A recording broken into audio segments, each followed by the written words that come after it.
Bienvenue dans une nouvelle chronique de l'ombre. Marc Lebrun était chauffeur de covoiturage depuis des années. Il aimait la nuit, l'atmosphère calme des rues désertes et la lumière tremblotante des lampadaires. Mais ces derniers temps, une ombre pesante s'était abattue sur ses trajets nocturnes, une menace invisible qui le suivait dans l'obscurité. Tout avait commencé un soir d'octobre, une nuit où la brume semblait avaler la ville. En consultant les enregistrements de sa caméra embarquée, il remarqua quelque chose d'inquiétant. Alors qu'il n'avait pris que 12 passagers ce soir-là, son compteur affichait un 13e passager.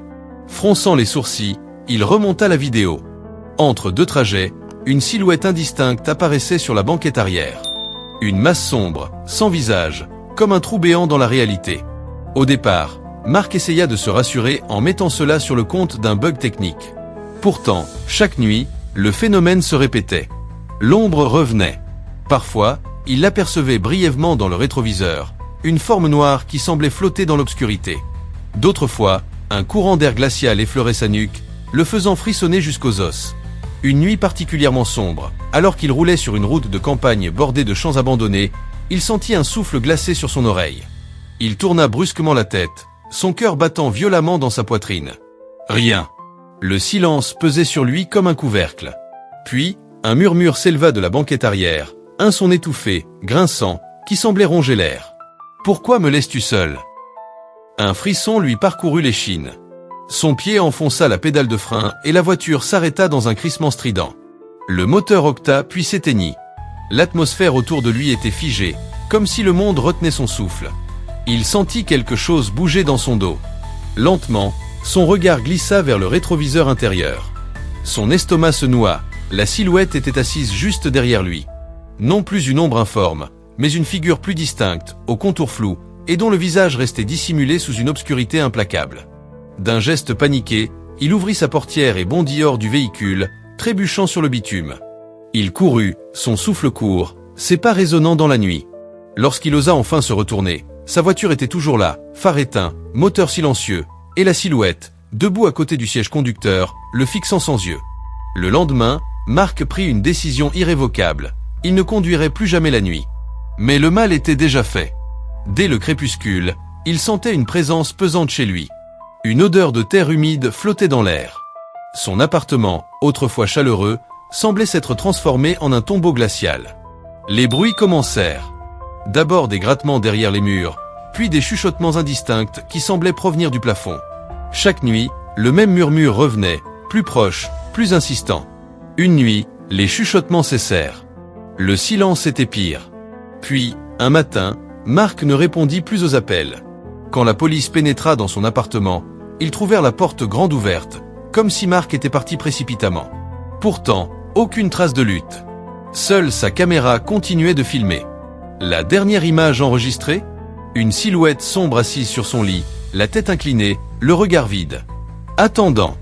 10 ans après la disparition inexplicable de son père, Gabriel était hanté par les étranges enregistrements retrouvés dans son appartement vide. Des bribes d'images floues, des murmures sifflants à peine perceptibles, et surtout, cette silhouette obscure assise sur son lit. La peur l'étreignait chaque nuit, mais elle s'était transformée en obsession. Il devait savoir, à n'importe quel prix.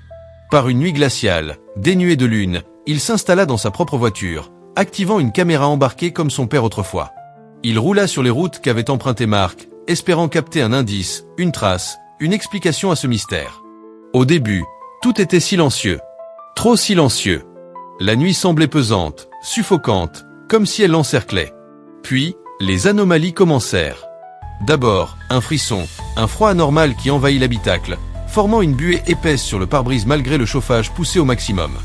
Puis, un grattement infime, comme des ongles raclant l'intérieur des portières. Gabriel serra le volant, sa respiration se fit haletante. Il vérifia le rétroviseur. Rien. Son téléphone s'éteignit brutalement. La radio se mit à grésiller, d'abord faiblement, puis de manière assourdissante, remplissant la voiture d'une cacophonie sinistre.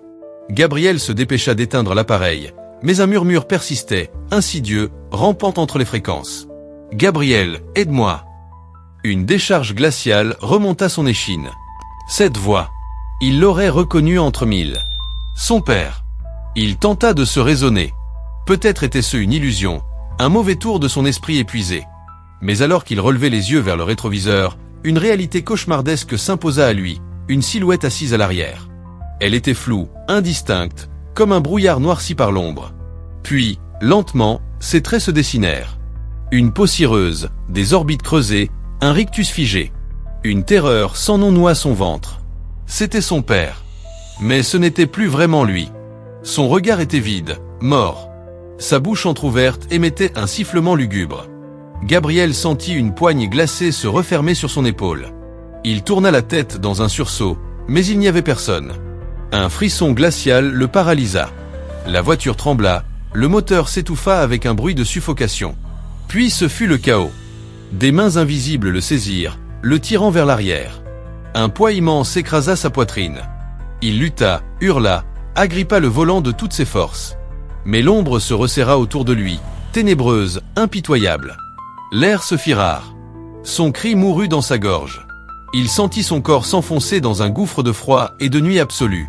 Lorsque les secours retrouvèrent le véhicule, il était vide. Pas de traces de lutte. Pas de corps.